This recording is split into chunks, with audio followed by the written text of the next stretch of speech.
Hi, I'm Mark Wybrow and this is the Electronic Cafe, the channel for the lovers of electronic music. And I'm Andy McNabb, so let's get started.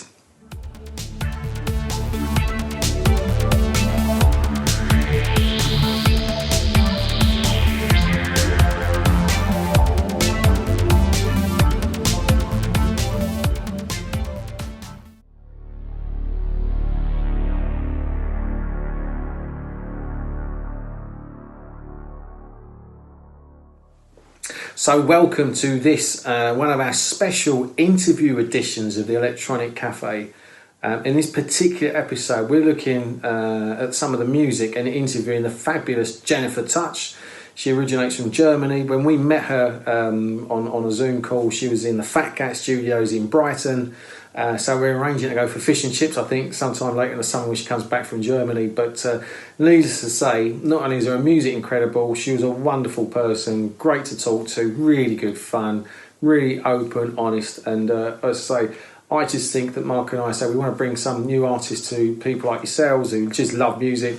I think, Jennifer is a really good talent. I love that album that she did last year, Behind the Wall, which we featured in one of our top 30 albums of 2020. Sit back and enjoy this interview that Mark and I had, getting just to know, not just about the music, but the person that is Jennifer Touch.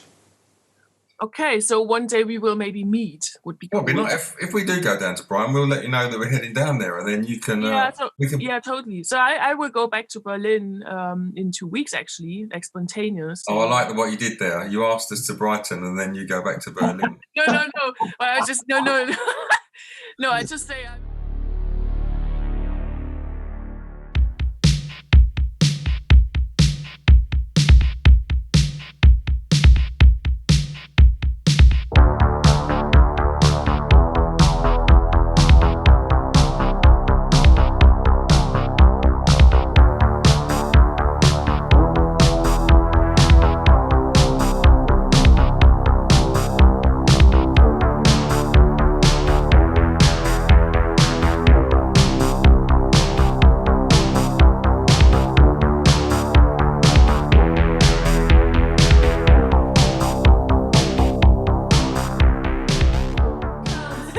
Hey everyone, so this is another special interview edition of the Electronic Cafe. As you know, we've already met Atlas, Tiny Magnetic Pets and Rusty Egan. Today, I'm delighted to say we are being joined by the amazing Jennifer Touch. For those who don't know her, you should check her album out. I've been shouting about it for the last 4 or 5 months. Amazing artist, really nice person. I thought it'd be a chance for you guys to get to know her. So Jennifer, welcome to the Electronic Cafe. It's lovely to have you here. Hello. Nice to chat with you guys. Thanks for having me. I love to be connected with people that are really into music. It's not just consuming stuff, but really, you guys are amazing what you do with all your videos, interviews. Jen, quick question for me. So obviously I love your music. I've been talking about it for quite some time. But what was that moment where you kind of went, "This is what I want to do"? What did you hear that made you sit up and go, "This is what I want to do as a career"? Was there a moment like that happened to you? Actually, I don't know. It was not a moment. It just stick to me. Or I was sticking to the music since I was a child. So I just started singing, as every child is doing this. But we had a staircase and I could hear my voice when I was singing in that. Oh, wow. Like it was be like a reverb or something. So I experienced this, oh, that's cool, my voice. And it just came into life singing in a way. I don't know. I was always singing. My mom said that. And there was a show in school when I was, we had this mini playback show. So you could just choose a track and then you want to perform it, but you actually did not sing. So I chose Sinead O'Connor, Nothing Compares to You. And I was standing on stage and it was like 10 people in the audience or something.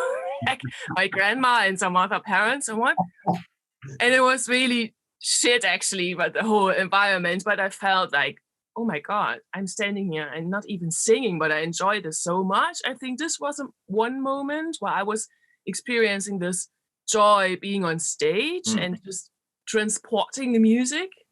I just pretended I was singing, but It was strange you said. It's strange you said Sinead O'Connor there, because I was playing your album earlier, and I was playing it to my wife was in the room, and I was listening to the track "Your Dawn." Oh yeah, okay. And yeah. I said, if you listen to this song, I said it's brilliant, but you can hear like a bit of Björk in there. Oh wow, okay. And my wife said, and Sinead O'Connor. Oh my God! So really? it's yeah, really... I mean, of course, there's definitely some influences of all the great women. I mean, it's my own voice, but you're really influenced by that. No. But yeah, nice. So, and she was also a very Sinead. I can't say the name properly. Like, how do you say it? Sinead. Sinead. Sinead. Sorry, Sinead. But it was really impressing. I mean, I was very young when MTV was coming up, and I could see all the artists like performing, Peter Gabriel and all these weirdo videos coming up. Yeah. And Sinead O'Connor with her video where she just got her face, and you see the singing face and all the emotions. It was really intense, and I think that's why I choose the song, because I also had some family stuff going on. It really took all my energy. I could not really express. She was helping me to express it, even if, as I said, I did not sing it. Yeah. And then I thought, oh man, music is actually a really cool option for me to feel better. I don't know how to explain. It was just like, and then I started when I was in my teenager years. I started singing in bands, and in my early 20s, like having proper bands, trying to make some records. And then I just... Because your family grew up, correct me if I'm wrong, but you grew up in Dresden. Yes, so I grew up near to Dresden, like a little city before, close to Dresden actually. And it was East Germany, as I always said. For my record, Behind the Wall was a bit the narrative behind that, or is narrative. Yeah. Yes, but I did not live very long in the GDR, but I was like 9 years when the wall came down. Yeah. And or 8, I'm not sure, 9. And it was very, the whole upbringing was very, intense, because everything you got was, we did not have all the stuff around like as a young person has now, not all the colors, not all the options. It was just what came into your life, what really intense, because you knew this is your chance to get involved with it. Maybe it was a chocolate, a special, or like a banana, or a record your parents were listening to, or you got some tapes. Hip-hop tapes or whatever. I mean, I was really a child. I just had my children records, and then my father gave me a tape with some 80s music, and I was listening to the children records before only, and then when I was like 7, 8, 9, there was this pop music he gave me, and I was like, what is that? That's weird, because the synths in the pop music, I was experiencing the synths before in the children's songs, because the East German records were made really with love and electronic in a way. They had those really noisy sounds when it comes to a creepy scene, and like, and it was really intense. And then I realized this is not just a playful thing; it can actually be a structure in a song. I don't know how to explain. And in the GDR, you did not have all the music in the radio, so it was like a very precious thing to have this on tape. I'm not sure where he had music from, so he could not just buy it. So it was a special thing to live as a young person in this really caged country. I take pictures in the attic, so much time to live.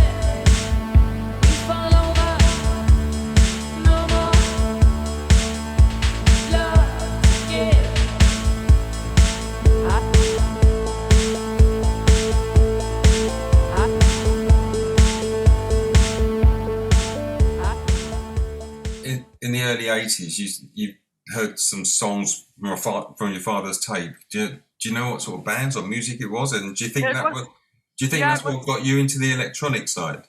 Yeah, it was Duran Duran, New Order, and Cyndi Lauper and stuff. And it was strange because I did not understand the words, especially the New Order song True Faith was really, I'm not sure when it came out, in the mid 80s, I think, early 80s something. Yeah, it would be. Because I was really a child when I listened to that. And I was, to be a bit personal, my parents got separated. And so I had this lack of one parent and I felt a bit empty. And of course he did. And then I heard this song and I could not understand any word. Of course, I could not understand English, but I knew what he was singing about. And he's actually singing about this feeling of, I associated childhood with the lyrics. I mean, he maybe means something else, but this music was was my second parent then, my second part I've lost. So music was always a very emotional part and never something I tried to use to, that's why I come back to your question actually, to make a career of or to make money with. So I come from a very intuitive and emotional place when it comes to music. It was never an idea, oh no, I will be famous, blah, blah, blah. Of course not. But some people have these ideas and they want to be a star and all that. And I was also a little girl. Of course, I wanted to be seen and sing and stuff, but it was always the idea of being seen in a very honest way and not in a selling way, you know? I was just one thing. I just told my grandma or my mom, I'm not sure, that I want to be a singer. And I have this in my biography as a narrative as well. But they said, no, you can't. All the melodies are token. You can't use it anymore. So don't do it. So they just tried to tell me something. Wow. And that was one moment where I was conscious what I actually wanted to be, a singer. So actually I was very early already relating to that and have an idea of my life. Being a singer, whatever that means. I think it's really interesting you talk about when you heard that 80s stuff and you didn't understand words, but you felt it. And, you know, I look at bands like Sigur Rós or Cocteau Twins, where the language is, you know, I think John's in Sigur Rós made this different language, as did Elizabeth Fraser and the Cocteau Twins, but you still get such an emotional and understanding feeling behind it. Even though you don't know what they're saying, there's that feeling that you get. So it's I get that with stuff like that as well. So I totally understand it. Yeah, music breaks down so many barriers, I think, because it's so emotional. Absolutely. It really is. You're, I mean, obviously, Mark and I are massive fans of the stuff you've done. Your new EP, Moon in Aries. Yeah. Playing it, actually. And I like, there's some great sounds on it, but it's distinctly a bit darker. Is that reflecting the fact we've all been locked up for about a year? Did that have an impact on this EP that you just released? Yes. I mean, I was not planning to have a release now. It was just, I'm here to work on my second album, right. And it took me ages to get into a proper working process again. I have to say, I was not depressed, but I was nearly there, you know, when you still got your stuff to do and you're here in the studio and you know what it's all about, but you feel like, oh, I'm so exhausted from nothing actually, because nothing happens. And I put all my energy in the last record and it's very a pop record. It's a pop songs. I wanted to do pop songs in a new way. I was trying to reinvent my own idea of pop music, which is always related to the club scene in a way and to an open place. So I'm not doing like, oh, I need to do a pop song with a chorus and whatever. But the idea was to make some proper songs for the last record. It was really hard work, to work out the structure. And so I was really exhausted by my last, by this work or from this work. And this EP, Moon in Aries, was just sitting in the studio trying to get somewhere with sounds, and it was just coming to me. The tracks just came to me. So I had the words from a Buddhist speech of Herbie Hancock. He was talking about Buddhism, and I'm not a Buddhist, but I was doing, of course, meditation and some chanting just to calm down and just to keep myself sane. And the words, I just wrote down some words he was saying, and I just had the beats I made and the synth sequences. So it was just playful. And then I made those little packages, the 3 songs. They're actually more, but they work together. And it's dark, I would say it's very intense. It's very personal, but in a very dry way. So I don't try to put my emotions to someone. This is how I feel, and this is it. If you ask if it's darker because of the lockdown, I say yes. But I would not say it's dark. In my eyes, it's just angry. It's a bit angry, and a bit not that. It's angry, but in a very loving way. So I'm angry for everyone out there. I'm angry for every person suffering from that shit.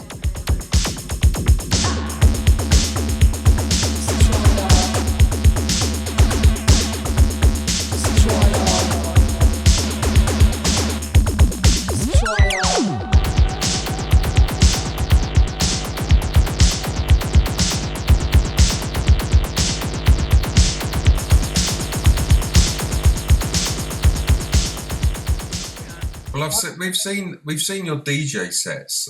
You've done some online, which are incredible. Wow, thank you.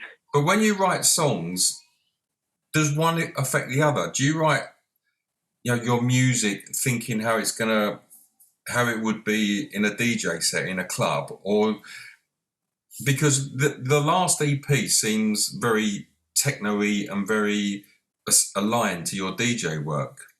Okay, yeah. The sounds and the sequences. I mean, do you mean the Moon in Aries, or okay? Yeah. This is more to the floor stuff, but it was just because I enjoyed to play around with the synths. I'm not sitting here and think this needs to be for a club. This needs to be to listen at home. It just happens. But I'm not in the place to write proper songs now, because I have to release some anger, what I said, and some pain. And something you can really experience when you dance, and you dance the night through the night, and you're really like power, power, power. Yeah. And I'm not telling a story at the moment. I just have associative stuff to tell. And I was not thinking of this needs to be in a proper DJ set or whatever. I just enjoyed the sequences. And I think when you play around with sequences and you're not cutting them afterwards. That's the idea actually. I did not edit that. I did not make structures. I just let it flow. And that's what you maybe associate with club stuff. So it's, because I mean the latest EP, the Moon in Aries EP, I can hear that, and I can hear that in the club. It sounds like the sequences are running, and you're building all the songs, and you're developing like you would in a DJ set.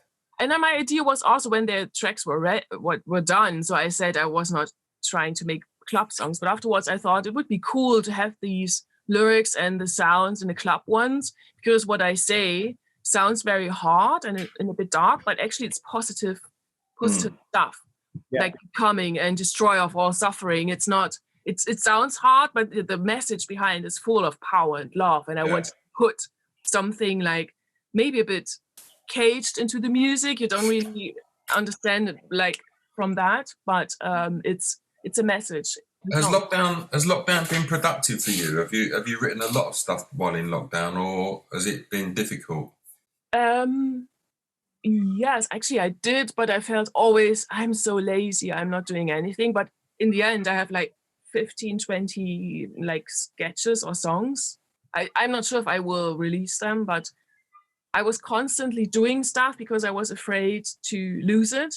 No. It was not that now I relax and just whatever comes. I was pushing myself into the studio, and even in Christmas days or Christmas time when I was back in Germany at my parents', I was just sitting in a tidy room with my sound card recording some stuff just to be in motion. But it's super hard, and I can tell I'm not one of these artists who are like, boom, now I'm doing it. I have time. I really suffer from that. So my creativity, something I'm trying to keep up, but I have to work for it. So because I need some inspiration, and I'm missing that. I miss people. I miss play live and to play live, and The album you're going to be working on is not. I guess it's just going to be ready when it's ready, right? It doesn't sound like you've got a specific deadline. The new record, you mean the new album? New album, yeah. Yeah. So what's the question? What do I have a timing behind that, or? When that's going to, have you got an idea when you think that'll come out, or is that just going to be when you're ready? I'm happy with. So my label is really cool. That they just say when you're ready. So no one is pushing me. But I actually wanted to. Hello, who's that? Some kids. Kids, got two little girls in the background. That's why I'm trying to keep them quiet. No, that's cute. So actually, my idea was last year I will release something next year in spring, but forget that. It's not possible. So I would probably finish my record springtime next year. So we'll be maybe out next year. No, this year. Next year in autumn or whatever. I can't. What is this year? 2021. Yeah, next year autumn maybe will be a new album. And then on the back of that, do you have plans to tour or play shows? And yeah, I mean, I have the plans, and my booking agent also. Actually, when the pandemic hit us hard, my touring in the UK was just ready to take off. So, but everything was cancelled. So I still hope to do my little touring in the UK, like Bristol, Manchester, London, Glasgow, Brighton, tiny little places. But it's something I would really need to promote my music as yeah.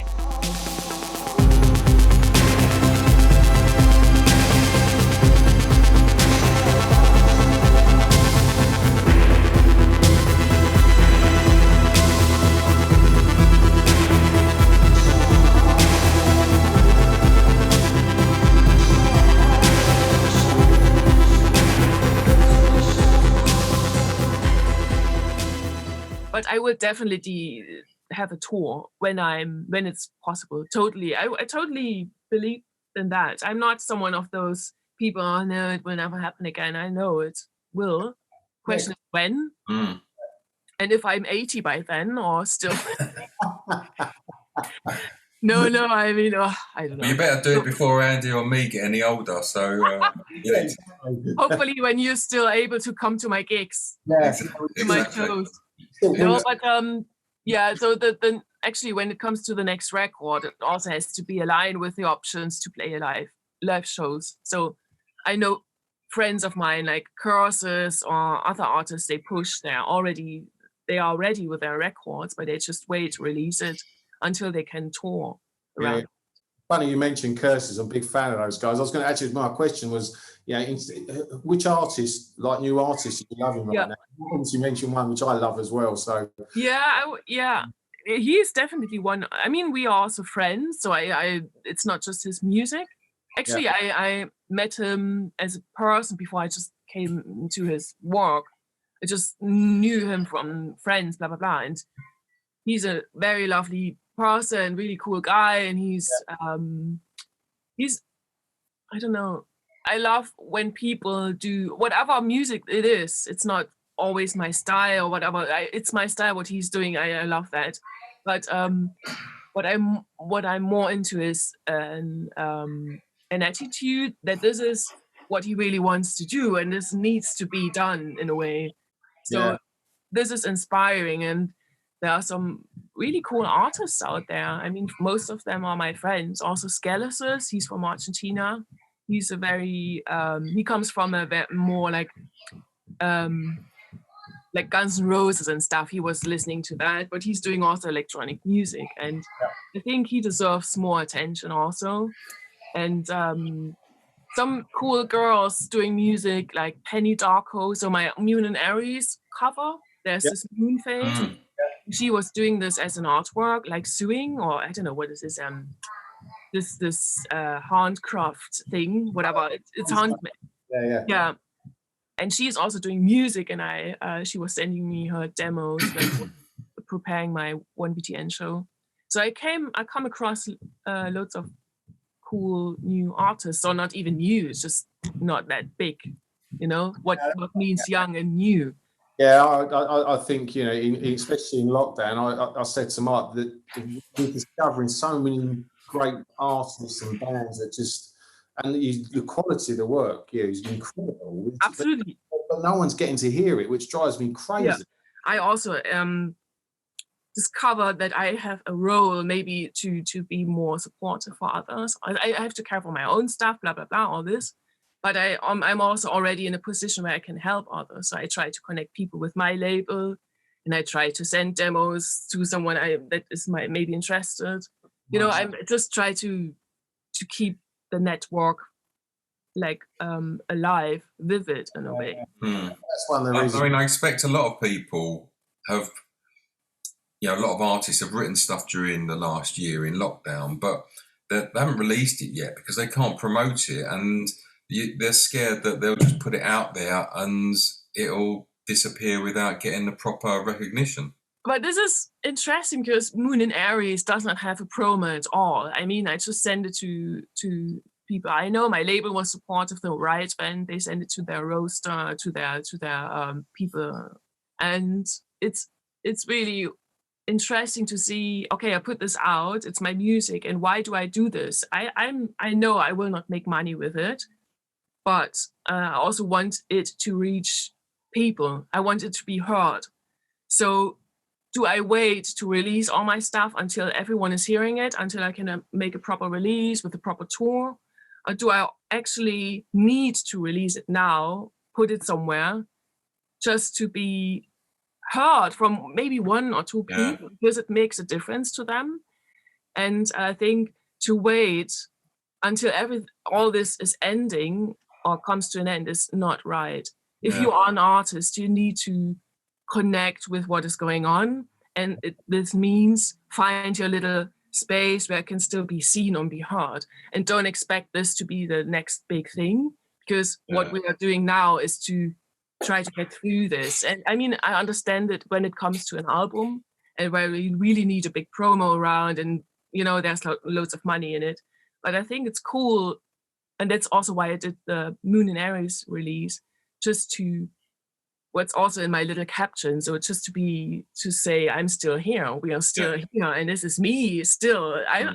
People trust you to be available after that shit. They wait to see you.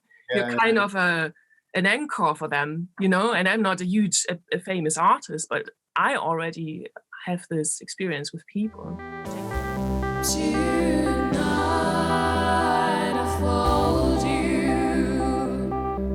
Tonight I fold you. Fold you and your feet the same. Stephen Wilson's last album, I think it was delayed, and he got to a point. He got to a point a few months ago, and he just thought, "Fuck it, I just got to put it out because I've just got to get it out there because I want people to hear it." And it's also because if you don't release your music, it's like a child that is never getting out of your house. You need to get rid of this because you want to keep on moving in a way. They need to hear it now and not in half a year. You know what I mean? But this is just for me. It's just my idea. It's the question I ask everyone that comes on the show, Jen, and it's only because I always think what the answer might be, and so far Mark and I've got it completely wrong. The Desert Island Disc. Oh yeah, this. What is it? Actually, it's not just one, guys. Can't do one. But if I would, Give you a couple. I'll give you two. It's you. So, I think The Queen is Dead by The Smiths would be one record, or the one record I could really spend month with, because the moods aren't changing so well. I love that. I love this record. So The Queen is Dead. The Queen is Dead is a great album. It's in my top 5. It's so slick in a way, but in a good way. It's like tight. And it's hilarious as well. Brilliant.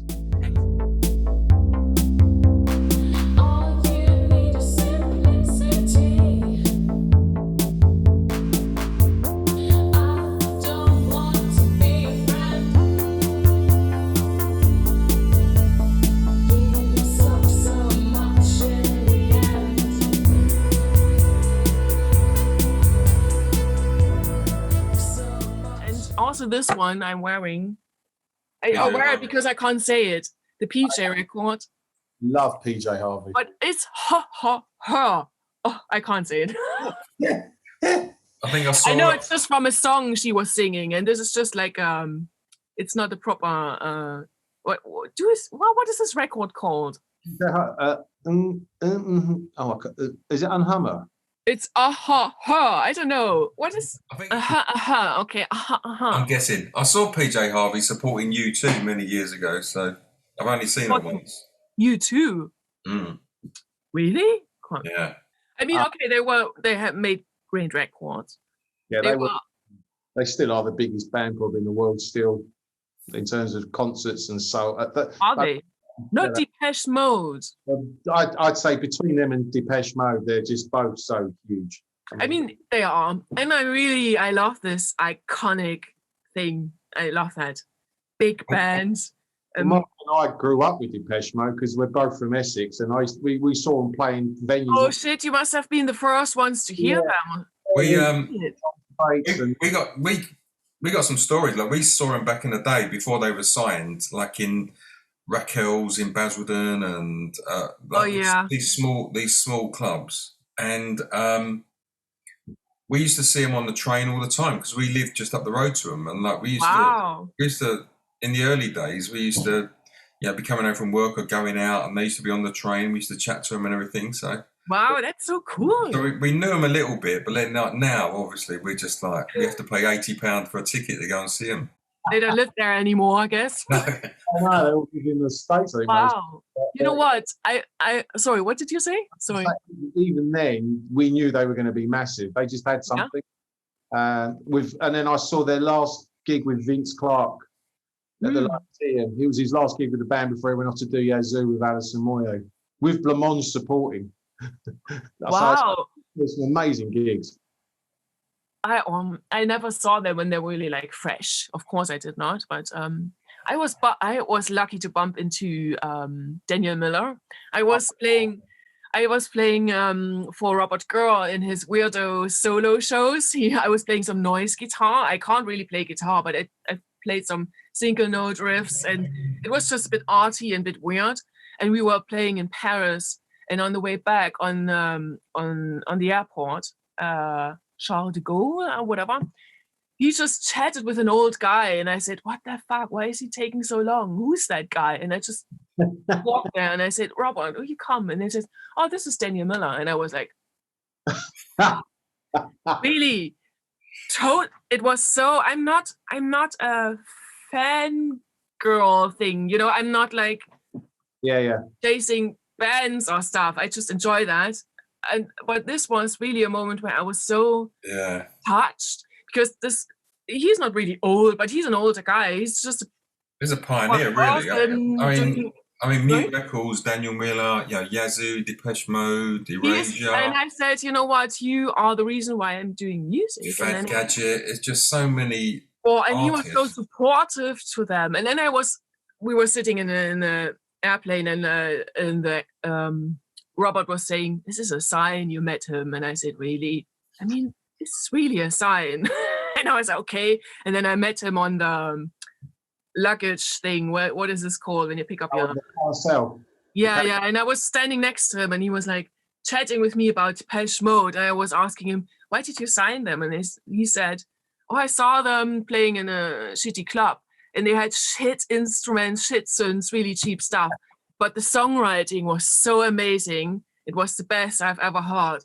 And then it appeared, so it was just a normal story around like a mystic thing, like Depeche Mode. And I was the man who was bringing them up, like helping them. And then I realized all the narratives that are like a bit scary, maybe when you start to do music, because I will never be like this or blah. It's just music finds the way somewhere, and someone just needs to be around to push it and to help you and whatever. And it was just bringing me down to earth about my own record and all my own stuff. It was just do it, whatever comes.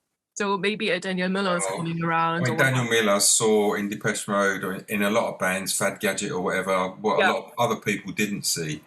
I mean, me and Andy were in bands for many years, and nobody saw anything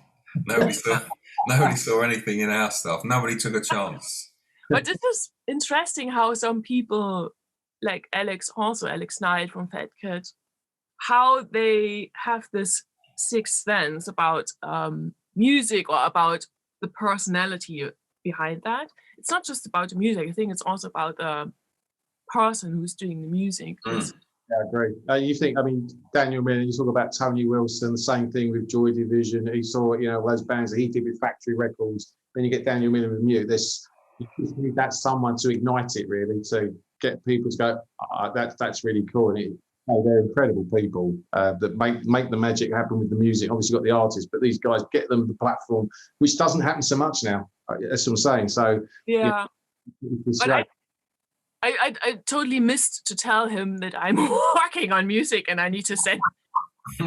Daniel, if you're watching, get in touch. Oh no, I think I'm not. You know what? When I met Robert Girl, I just bumped into him in Berlin in the street from D.A.F, you know, Deutsch-Amerikanische Freundschaft. Yes. And I'm a big fan, a huge fan. And I was reading the newspapers one day before, some weeks before, and I saw his face in there, and I was, oh shit, yeah, he lives in Berlin. Maybe I will meet him one day. And then some weeks later, I bumped into him, and it was really crazy. I was like, "Are you Robert Girl?" And he was, "Yes." Very nice, and yes, like a Munich way, a Bavarian appearance. I don't know, it's a bit like playful. And we just started to have coffees and chat about music. He was telling me all the weird stories from the 80s, and he was such an inspiration. But I've never made it public for my own approach to get somewhere as a musician. I should have used that in a way, but I could not. He's a person I met, and he was such a nice guy. And it's not Robert Girl from D.A.F, it was just Robert, and he was this guy actually from this huge band. And this is maybe what I miss sometimes to promote myself better, but it's all about honestly and I don't know, I don't want to sell stuff, you know, I don't want to sell Yes. things. What's that? Oh yeah. Yeah. What I can't see it properly. You're not in the big screen. What is this record? Gold und Liebe. Yeah, okay, yeah. Nice. One of the early ones. They're really Dedicated to Jennifer Touch, it says on there. maybe, you know what?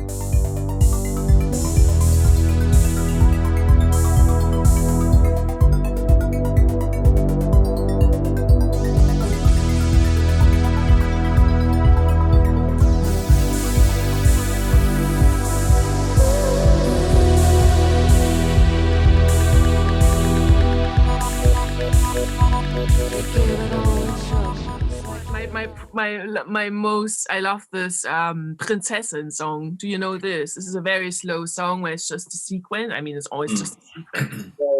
It's so romantic. And I was like, Robert, do you play this live one day when I see it? Yeah, one day we will do it. And then Gabi died, and it will never happen. It was really sad last year. The thing is, though, all these albums like that in the early 80s, whether it's Kraftwerk or D.A.F or Depeche Mode, I mean, that was before, you know, digital synchronizing of everything. It was all analog tapes and synths, probably before MIDI even. Yeah, totally. So they're incredible. They're incredible pieces of work, considering they were played live, effectively in the studio, and you couldn't manipulate the tape like you can. You know, digital stuff you can cut and paste and move things around and quantize it. No. Those things were committed to tape, and they were as they were. So those albums is just fantastic. Yeah, I mean, I know from Robert that he was.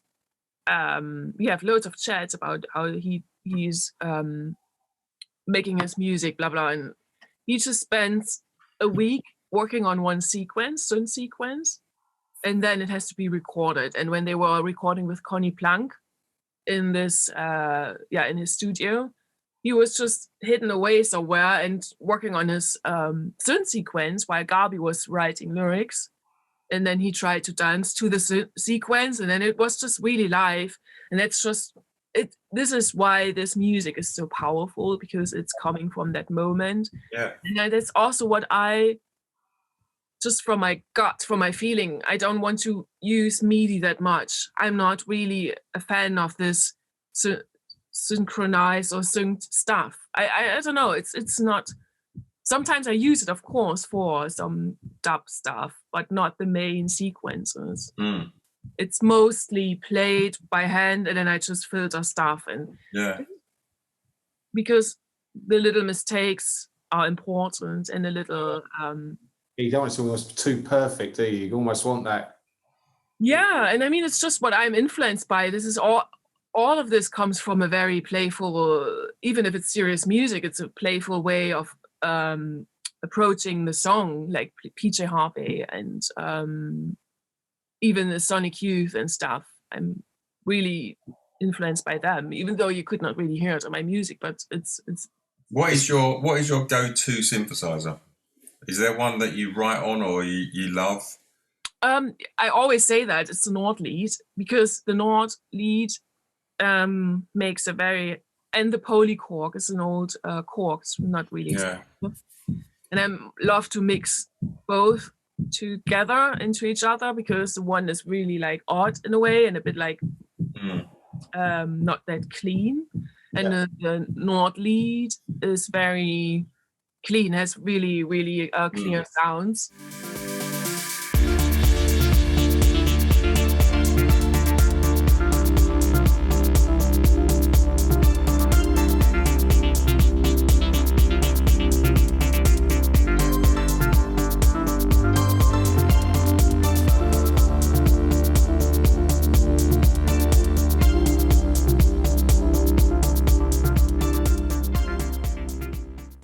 I've got a Nord lead. I've got the Nord lead 2X, the red version. Yeah, I've got that. And back in the day, I had some Korgs, and I had a Roland Juno 60, which I sold when digital synths came in. You couldn't give away analog synths, so I got rid of that. And like now, obviously, digital synths are very. I mean, I got rid of a lot of old synths, but I've still got my Nord lead 2X. That's a good synth. Cool. I think I'm really not into the digital ones. I'm not. But we just got the grandmother, the Moog grandmother, it's just actually you can't really play some sounds because it's really weird and noisy. It's almost annoying me, this little asshole, but I love how it sounds, and it's really it's a great instrument. And Moog synthesizers there are also digital ones, and they are really great, well done, really cool stuff. So it's not that all of the digital synths are shit or whatever. No, but the early digital ones. Yeah, like the cardio ones and all this stuff. Like I had a DX7, and I just had about I had about 5 banks of a doorbell. That was the best noise I could get out of it. And all the workstation synths where you can just bing, bing, bing, find you. It's also lovely, but just as a combination with the other stuff, the basement. So the basement of my house, which is a song, is a proper analog stuff. I could also record some. Last week I was recording my finger knocking on the table because I needed some percussion element in the song. That's what I do then, because I think I could find it on one synth, but I wanted to. There's a special thing around the live thing, the real thing. It's just my finger. Wow, what a thing! Well, I read somewhere once Human League sampled an aerosol spray. Oh, cool! As a hi-hat. Yeah, that's amazing. That's really cool, because what I like is when I don't want the people, even especially the music people, to think, this is this synth and she's using this and that, because you can really hear it. And loads of new younger music, electronic music, and I want a little there's a mystic thing around how it is really. You can't say when you listen to Behind the Wall where are the synths coming from? What is this actually? What is this actually? It's not that it's super weird and super new or something. It's just there's some tiny little bits that are really personal, coming from something you can't just buy with a synth or just I mean, the classic old albums, the OMDs, the Human Leagues, the Depeche Mode, the old albums, where I used to play a synthesizer. You have to physically find the sound rather than using the preset. Yeah. And they haven't really dated. Even now, they still sound like classic electronic albums. Whereas the mid 80s, where the Fairlight came in and the digital synths come in, and everybody used those sounds, they're the ones that were cutting edge at the time, but now sound dated. Yeah, you're right. Whereas the old ones don't so much. That's true, but there was also this, like the emulator, the emulator. It was used by Depeche Mode very often. I, of course, don't have the real one. This is one plug-in I love to use. It was also not really cheap, so it's actually a good plug-in. And they had it on disc. What is this called? Discat? Floppy disk. Yeah. So it was digital also, and like presets. So, but they used it in a way because it was not everything. My English. It was not everything digital. So it's all about the mix. Yeah. It's all about your own little secret behind. If everything is so obvious, it's a bit boring. It's a bit, I don't know. I would not say it's bad, but even though the really wavy bands now are really like dark labels with great stuff, great music, great beats, but it's always in the same era, in the same room. And I don't want to be in the same room for all the time. I also want other rooms to see from an artist. And I think most artists today, they feel like, oh, this is working because this is really cool. And it is also working. It is cool, and they stick to it. And I try to get away from that. I try it. I'm not saying I'm doing it perfectly and I'm the greatest artist or not, but I just try to figure out where I can actually put Jennifer touch. All the rooms I have inside me, they should be able for me as a musician as well. So that's why Millionaires is maybe more techno or whatever. And my next record will be maybe really 70s pop, whatever. I have no idea. But still with my vocals, still with me. But the fun is to try and to give people a variety. Is this the right word? Variety of yourself, of your. But yeah, exactly. It still have the Jennifer Touch DNA going through all those songs, but it's not. Yeah, and I'm not saying this is it. Of course, it's in an electronic field because I'm not a proper guitar or bass player. I just use it for my songs, but I'm not. There's also a bit indie in my stuff, and it's not. You can't really say what it is. Not me even. I can't say is it wave? No, it's not. It's cold wave? No. Is it pop? Not really. Yes. Techno? I don't know. It's whatever. So. Come step inside, step in for a try. Well, none is weak, and get me wrong. So many lights, so many parts around. well, it's brilliant that your go-to Desert Island disc was a Smiths album. I would never guess that. I'll always get it wrong. What did you think is mine? I was going to think it's probably a Kraftwerk album or something. Oh wow! You know what? I'm totally not into Kraftwerk. I'm just going to take this T-shirt right off. No. You know what? I know they are great. I know that it's really, really great music, but it's not inspiring me as an artist. That's why, because they have made. I saw the latest documentaries when this one guy died. What was his name? Arian Schneider. Yeah, of course. And then they were so they invented stuff like this calculator stuff when they were on stage and let people speak into them or whatever. They sampled stuff. Yeah. They were really, but I know it from Robert. They were like rich kids coming from a rich kids background. They could afford all those amazing synths. And I miss the punk rock in it, to be honest. It's very slick. It's super clean. And I love it. They're great melodies and compositions. It's almost like Mozart or some classic stuff. That you like. For me, I miss the punk rock thing in it. It's too perfect. And that's why I'm not into it. I don't say I don't like it, but I'm not into it. Like, you know? I like that about Ultra Rock. So, you know, the Mark 1 version had John Fox and it had a bit more, and then Midge did a great job of polishing it and making it more commercial. Yeah. I know Mark will probably say he prefers Mark 2, and a lot of people will, but I prefer the John Fox. More.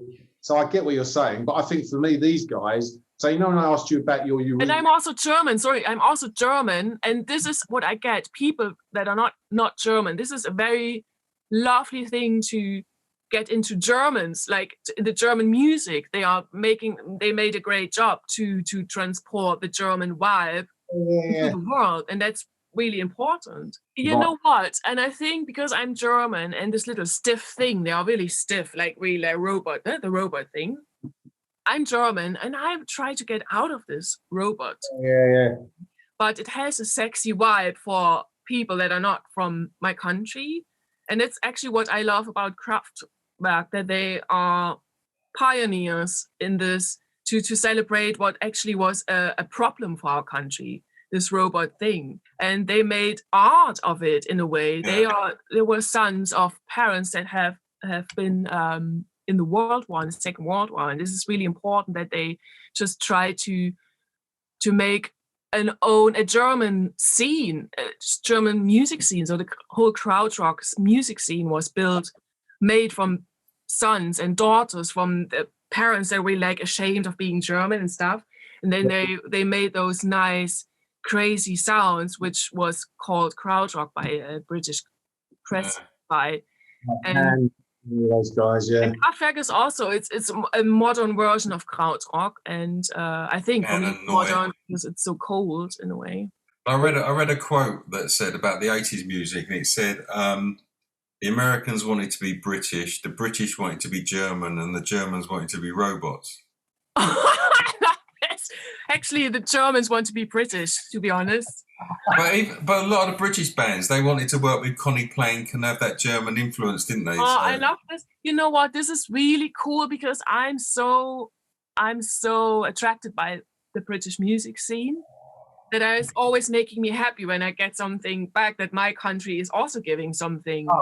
I know that the whole wave scene, Blixer Bargeld and all the guys are really, really important people of the worldwide music scene, and they are Germans, and I could not really relate to what is coming from my country. Like, I don't know. Yeah, we like Propaganda, Claudia Brookham, and you know, Jerome Froese, who's the son of Edgar Froese, and Tangerine Dream. Yeah, they are great. Fantastic. I mean, Jerome Froese, he's done some brilliant albums that I've only discovered recently. He's got about half a dozen albums out. Well, there's that guy Schiller who doesn't tour outside of Germany. Every time I look for concerts, he only plays in Germany, which is really frustrating. But his music's incredible. There's a new guy, I don't know if you know him, Jen, called Roosevelt. He's based out of Berlin. He's a young guy, but he's a bit more clubby and a bit more. I think I heard from him, or I got some promos maybe from him. Not sure, but I was doing a show about krautrock when I started my 1BTN shows, and it was really cool to dive deeper into it because I'm influenced, and I was a child, I was listening to this, and it also made me kind of I come also from a proper music scene. My country was teaching me something that I'm not just influenced by British or American stuff. So it's always good to get back to your roots in a lovely way. It's just like, it's cool. Actually, I love Germany in a way. I love the weird guys. I love all the weirdness around that, you know. But there was a time when I was like, oh God, that. What's going on, you know? Everything is so complicated, and oh my God. But then I went to the United States, and I was happy to be back then. It was also weird, you know, and the Brits are also weird. I'm here now, and I think I need to go back to Berlin. When I'm back in Berlin, I think, oh gosh, I need to go back to Brighton, you know. But it's been really lovely to meet you. Really. Oh, lovely. nice. Yeah, we had a long chat, did we? Did Well, you? Well, we're conscious of keeping you away from the pub any longer, so Oh my God, oh God, yeah. I'm not a big pub person, but I was going occasionally, like having a drink. I'm not like running out of the house every evening, jumping into the next pub. But I miss that. And Brighton's great for that, isn't it? I mean, you've got the lanes and you've got all the little places. people take days off from their work to get pissed. Really, let's do it. I don't know. I'm all for But it. if you still have some question, I can. I mean, we're good. I mean, we can chat away for forever. But I mean, we're conscious of your time, and we thank you very much for speaking to us. It's been great. You're welcome, and thanks for having me. I hope I did not. I could explain myself in a good way. Yeah, I mean, it's not that easy. I mean, my English is not bad, but sometimes I just don't know how to say it. It's fine. German, trust me, your English is far better than our German. Oh my God. I think your German is, you can say Autobahn. What was? What can you say in German? Another Kraftwerk track. Yeah, thanks for the support. And you guys are really important for artists. I'm more than ever. And I think I mean, if I'm done with my second album, we can have another chat and just talk about this, because it's important for me to talk about my stuff. I feel this is really cool. Even I think, oh God, I can never watch it online. Just, I don't know, don't send me the link. I can't see myself talking about my stuff, but it's important to express and to. Well, we'll let you know when we're heading down to Brighton, and then you can book a plane ticket back to Germany. So I'm here in July, so let's just meet in July. We'll be working. Okay, we'll drop you a message and we'll go record shopping. Oh yeah, I hope I can have my shows in London, or my show actually, my one show. Okay, we'll go record shopping and we'll buy you lunch or something. Cool. Oh yeah, thanks. I have to buy me lunch. I don't know. I'll definitely buy you lunch. That'll be a pleasure. Definitely. Oh God. Okay, we will see. Okay, it would be nice to meet you and nice chats. And thanks for your interest, for your work, for your support. Well, thanks, Jen. Thanks for your time. Really appreciate it, and we'll see you again soon. Bye. Take care. See you later. Yeah. Bye. Keep that box open. I got something to say. Tell me what's broken. You stand here with me. I wanna dance. So that's it for another fantastic episode of the Electronic Cafe. We hope you enjoyed meeting Jennifer Touch. Mark and I certainly did. Hopefully you've discovered some amazing new music that she's produced that you can go and make your ears happy with. We look forward to seeing you in the next edition of the show. As you probably saw on our Facebook page, Mark and I have got some amazing interviews coming up over the next few months. So keep your eyes and ears peeled for some very cool stuff coming your way on the Electronic Cafe. See you all soon. Bye for now.